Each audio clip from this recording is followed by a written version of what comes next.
on to myth 5. Let's get into goat milk. Goat milk infant formula is a really hot topic these days, but there are rumors about goat milk being insufficient in folic acid or goat milk infant formula being insufficient in certain nutrients. So, can you help us understand some of the nutrition in goat milk infant formula and the importance of certain nutrients in infant formula?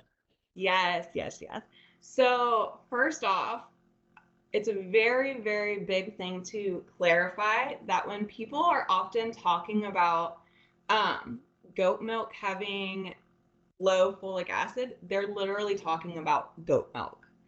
And sometimes people will get confused because we have infant formula, and literally, formula is that it is a formula created to mimic breast milk. So anything that is lacking from the original source, which by the way, cow's milk is also low in folate, which is what would be in, folic acid, essentially.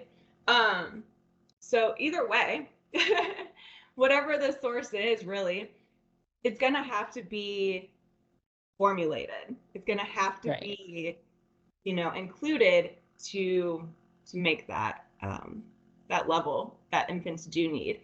And it's also important to know that any infant formula you see on the shelf in a store meets nutritional needs of an infant. So Okay. no, you really can't argue that, this one doesn't provide because it had to pass certain, criteria, if you will, in order to even be on the shelf.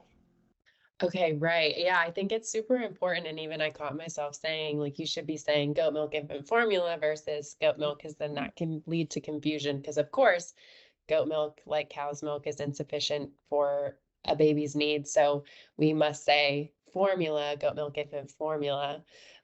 It's interesting we don't say cow's milk infant formula. We just say formula, but assuming it's a cow's milk based. So yeah, keeping that goat's milk infant formula as the term to use versus just straight goat's milk, as we know that's not intended to be fed to infants. Definitely. And Um, I think it's something else that's interesting here is goat's milk infant formula is not new. It's right. new to us in the United States, but worldwide, it's actually been used for a very long time. So again, it does meet infant needs for sure. Okay. So now that we've kind of cleared up from a nutrition standpoint, it's similar to cow's milk infant formula from a nutritional adequacy standpoint. But tell me more about kind of how goat's milk formulas compare to cow's milk formulas in terms of tolerance or just nutrition in general. Yeah. So this is one area that I was kind of alluding to earlier that I'm excited to see about how infants tolerate these proteins, because that is the big difference between the cow's milk and the goat's milk bases. So with cow's milk, we have basically there's two kinds of proteins in it, and it's whey and it's casein. So in breast milk, there's 60% whey and 40% casein. And that's important because casein's a little bit harder to digest. So, we definitely want to mimic the breast milk kind of breakdown. But the other interesting part with cow's milk versus goat's milk bases is the way the casein actually is broken down and Okay. structured. So in cow's milk, we have what we call A1 and A2 proteins, casein proteins.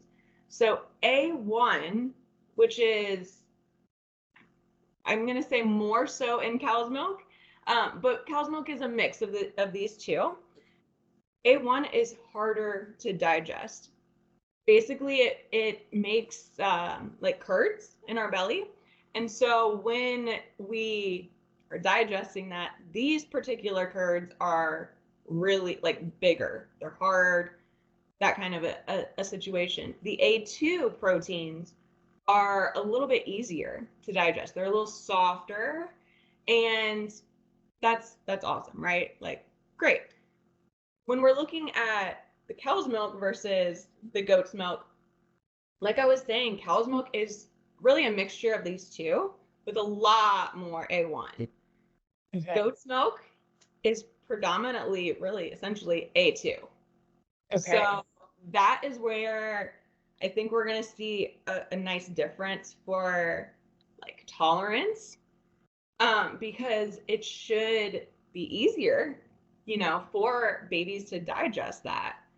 I think it is important though to make sure that we are really looking at like the allergy aspect, because for true cow's milk protein allergy, you know, goat's milk formula may not be, the Right. best option.